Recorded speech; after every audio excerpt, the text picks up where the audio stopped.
অসমৰ ৰাইজৰ সন্মুখত এটা বহুত ডাঙৰ দায়িত্ব আহিব যে জুবিন গাৰ্গক আমি গানেৰে জীয়াই ৰাখিম নে আমি মদেৰে জীয়াই ৰাখিম।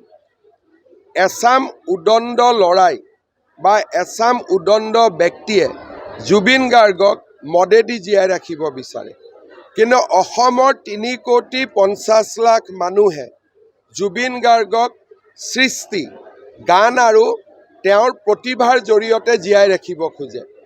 যিখিনি মানুহে এইখিনি কৰি আছে তেওঁলোকৰ সংখ্যা খুব কম, আৰু যিখিনি মানুহে মনে প্ৰাণে জুবিনক ভাল পায়, আজিও আমি ইয়াত আহিছোঁ, জুবিনৰ ফটো ৰাখিছোঁ, শ্ৰদ্ধাঞ্জলি জনাইছোঁ, নাহৰ ফুলৰ গছ ৰোপণ কৰিছোঁ।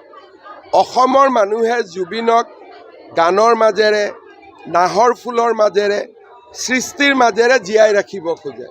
কিন্তু কিছুমান যুৱকে মই দেখা পাওঁ, কিছুমান ব্যক্তিক মই দেখা পাওঁ, তেওঁলোকে জুবিনৰ অন্য এটা পৰিচয় সমাজক দিব খোজে। আৰু মানুহ এনেকুৱাও গৈছে যে আমাৰ জনজাতীয় লোকেওতো মদ খায়, জনজাতীয় লোকে মদ নাখায়।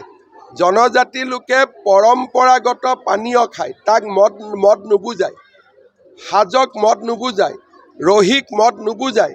এইবিলাক কথা ক'ব নালাগে, কাৰণ মদ খাবৰ কাৰণে, দোকান খুলিবৰ কাৰণে পাৰ্মিশ্যন লাগে, সাজ খাবৰ কাৰণে পাৰ্মিশ্যন নালাগে, ৰহি খাবৰ কাৰণে পাৰ্মিশ্যন নালাগে, আপং খাবৰ কাৰণে পাৰ্মিশ্যন নালাগে।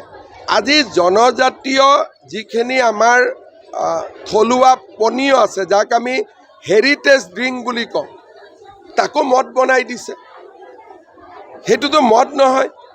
জনজাতীয় লোকে যিখিনি ব্যৱহাৰ কৰে সেইখিনি হাজাৰ বছৰৰ পৰা ব্যৱহাৰ কৰে। হুইস্কি ব্যৱহাৰ নকৰে নহয়, ৰাম ব্যৱহাৰ নকৰে নহয়। গতিকে জনজাতীয় লোকৰ লাও পানী, লাওৰ পৰা পানী, এইটো মদ নহয় নহয়। সেইটো কোনে মদ বুলি ক'লে? গতিকে জনজাতীয় লোকৰ নাম লৈ কোনোবাই হুইস্কি আৰু মদ খায়, ৰাতি 2-3 বজাত যি ইচ্ছা তাকে কৰি থাকিব, তাক সভ্য সমাজ এখনে কেতিয়াও মানি ল'ব নোৱাৰে। সেইকাৰণে মই সকলোকে অনুৰোধ কৰিম যে জুবিনক গানৰ মাজেৰে, নাহৰ ফুলৰ মাজেৰে, সৃষ্টিৰ মাজেৰে জীয়াই ৰখাৰ আমাৰ যিটো প্ৰয়াস, তাত আমি আগবাঢ়িব লাগে।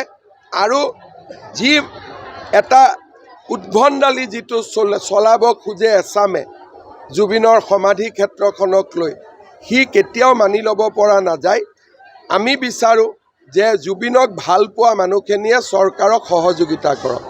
জুবিনক ভাল পোৱা মানুহখিনিয়ে নিজেই সিদ্ধান্ত লওক যে জুবিন ক্ষেত্ৰক আমি এটা মন্দিৰলৈ ৰূপান্তৰ কৰিব খোজোঁ, জুবিন ক্ষেত্ৰক আমি এখন তীৰ্থস্থানলৈ ৰূপান্তৰ কৰিব খোজোঁ। তেনেকুৱা সিদ্ধান্ত জুবিনক ভাল পোৱা মানুহখিনিয়ে ল'লে চৰকাৰে কিবা এটা কৰিবৰ কাৰণে চৰকাৰেও বল পাব।